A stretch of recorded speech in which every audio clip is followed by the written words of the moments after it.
কেমন আছেন দাদা? আমরা আপনার বর্তমান যে কষ্টটা প্রবলেমটা আসলে আমরা দেখতেছি এটা সম্বন্ধে একটু স্টেট একটু জানতে চাই, কাইন্ডলি যদি আমাকে জানান। লং টাইম কাজ করার পর আচ্ছা মাঝে মাঝে একটু ওয়েট বেশি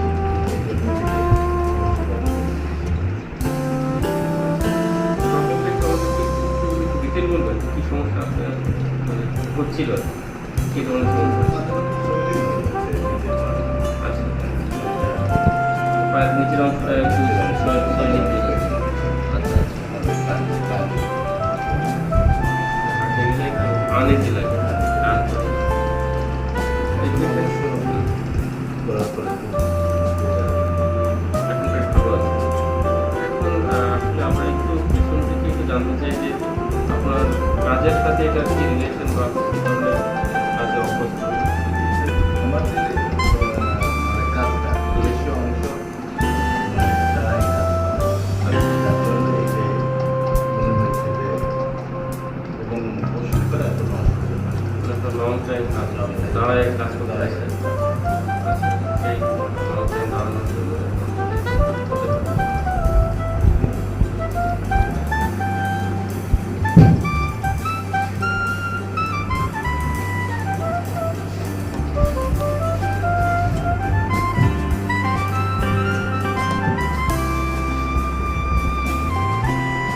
আমরা দাদা যেটা আমরা দেখেছিলাম যে এই টিস্যুগুলো খোলা ছিল এবং এখানকার যে ব্রেইনগুলো সেগুলো একটু ভাষা ছিল, এটাকে নর্মালি আমরা ভ্যারিকোজ ব্রেইনের ক্যারেক্টারটা হলো যে অ্যাকচুয়ালি যে কাপ মাসেলের যে ব্রেইনগুলো আছে এগুলোর এফিসিয়েন্সি কমে যায়, অর্থাৎ লং টাইম দাঁড়ানোর ফলে টিস্যুগুলো যদি টায়ার্ড হয়ে যায় এবং সাথে যদি নার্ভের যে টিস্যুগুলো আছে সেগুলো যদি টায়ার্ড হয়ে যায়, সে যদি ব্লাডের ব্যাক ফ্লোটা যদি প্রপারেশন না করতে পারে, অর্থাৎ এক্সেসিভ টায়ার্ডনেসের জন্যই মূলত এই ভ্যারিকোজ ভেইনটা ডেভেলপ করে এবং এটা হলে আসলে পায়ের দিকে যে রক্ত সঞ্চালনটা হয় সেটা আসলে ব্যাক ফ্লোটা স্বাভাবিক রূপে আর হয় না।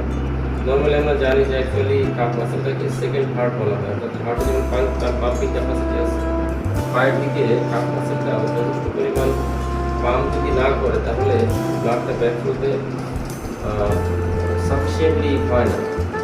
তো এখানে আসলে যেটা করণীয় বা আমরা যেটা করি যে টিস্যুগুলোকে স্বাভাবিক করার জন্য আমরা কিছু সব টিস্যু টেকনিক ফলো করি। 2 নম্বর হলো কিছু স্ট্রেচিং করি, কিছু স্ট্রেচিং, হ্যামস্ট্রিং এর স্ট্রেচিং, বডি সেলফের স্ট্রেচিং, এগুলো করা হয়। পাশাপাশি আমরা কিছু অ্যারোবিক অ্যাক্টিভিটিস যেমন সাইক্লিং, সুইমিং, এই বিষয়গুলো একটু পরামর্শ দিই বা এগুলো আমরা সাজেশন দিয়ে থাকি, সেই প্র্যাকটিসগুলো আমরা করাই। পাশাপাশি যদি কোনো স্টিফনেস থাকে সেই স্টিফনেসটা বা শক্ত ভাব যদি থাকে সেটাকে স্বাভাবিক করার জন্য কিছু রেঞ্জ অফ মোশন এক্সারসাইজ বা কিছু স্ট্রেচিং এক্সারসাইজ আমরা করে দিই। অ্যাঙ্কেলটা একটু স্টিফ ছিল, অ্যাঙ্কেলটাকে স্বাভাবিক করার জন্য আমরা কিছু স্ট্রেচিং করেছি।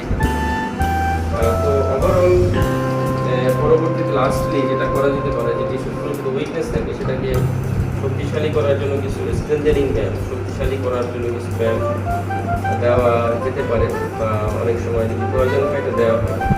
তো সব মিলিয়ে বিষয়টা একটা স্বাভাবিক প্রক্রিয়ার দিকে আগায়। তবে ভ্যারিকোজ ভেইনটা আসলে বিষয়টা হলো যে প্রপার সময়ে যে বা প্রপার ওয়েতে যদি ট্রিটমেন্ট করা হয় এটা ঠিক হয়ে যায়। তো এখন দাদা বর্তমান সিচুয়েশন তো ভালো, দাদার নামটা কি জানি সরি সচ্চিদানন্দ সাহা। দাদা একজন আই অপথ্যালমিক প্রফেশনাল দাদা আছেন। দাদা থ্যাংক ইউ।